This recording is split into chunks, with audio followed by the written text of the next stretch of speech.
dowladda Suudaan ayaa isku diyaarinaysa inay dhexdhexaadiso dowladda Itoobiya iyo jabhadda xoreynta dadka Tigreega ee TPLF iyadoo taageero ka helaysa beesha caalamka wargeyska ka soo baxa wadanka Suudaan ee Suudaan Tribune ayaa shaaca ka qaaday xogo uu ka helay madaxda dalka Suudaan gaar ahaan ra'iisul wasaare Abdalla Hamdok oo uu tilmaamay inuu xiriir la sameeyay dowladda Itoobiya iyo madaxda TPLF si laba dhinac loo keeno miiska wada hadalka isla markaana laga wada xaajoodo xal nabadeed loona ogolaado gargaarka bini'aadanimo inuu si nabad ah ku gaaro dadka rayidka ra'iisul wasaare Hamdok ayaa sidoo kale ku wargeliyay hindisiisa wada hadalka madaxda urur goboleedka Bariga Afrika ee IGAD Eritrea iyo tiro kale oo kamid ah wadamada reer galbeedka ee saaxiibada oo ay ku jiraan Faransiiska iyo Mareykanka dowladda Suudaan ayaa aad uga walwalsan colaadda siin kordhaysa ee 9 bilood ka jirta Itoobiya iyadoo agaga dagaalka ee gobolka Tigreega iyo Axmaradu ay xuduud la leeyihiin wadanka oo ay qaxootigu ku sii qulqulayaan Suudaan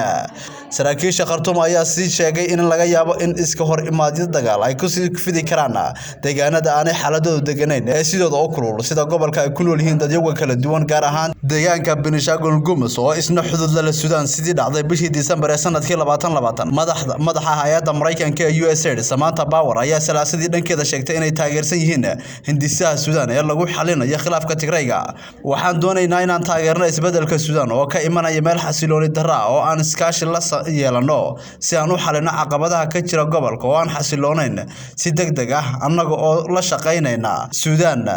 iyo sidoo kale wax ka qabashada colaadda Itoobiya oo aan xal military ahayn ayay tiri haweeneydan Mareykanka u qaabilsan hay'adda USAID hadalkan ayay ka sheegtay xilli ay khudbad ka jeedinaysay jaamacadda Khartoum ee caasimadda wadankaasi 11 July madaxweynaha Faransiiska Emmanuel Macron ayaa la hadlay ra'iisul wasaaraha dalka Suudaan Abdalla Hamdok iyo ra'iisul wasaaraha Itoobiya Abiy Ahmed waxaanu walaac ka muujiyay sii socoshada dagaalada ka socda dalka Itoobiya wuxuuna ku baaqay in loo ogolaado dadka rayidka ah kaalmada oo aan xad lahayn madaxweynaha Faransiiska ayaa sidoo kale carabka ku adkeeyay in horumarka xaaladda oo uu baahan yahay in laga wada xaajoodo in la joojiyo colaadaha iyo in la furo wada hadal siyaasadeed oo dhex mara dagaalyahanada iyada oo la ixtiraamayo daacadnimada iyo midnimada Itoobiya ayaa lagu yiri bayaan ka soo baxay madaxtooyada wadanka Faransiiska kadib wada hadalka uu la sameeyay Macron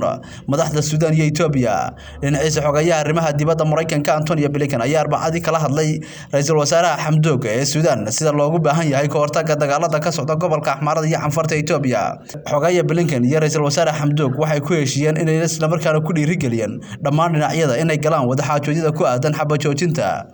iyo inay galaan wada hadal siyaasadeed oo loo dhan yahay si loo ilaaliyo midnimada iyo wadajirka dowladda deegaanada Itoobiya iyo in loo ogolaado in si buuxda gargaar bini'aadanimo loo gaarsiiyo dadka dhibaatooyinku ay soo gaareen ee ku dhaqan gudaha wadanka Itoobiya gaar ahaan gobolka Tigreega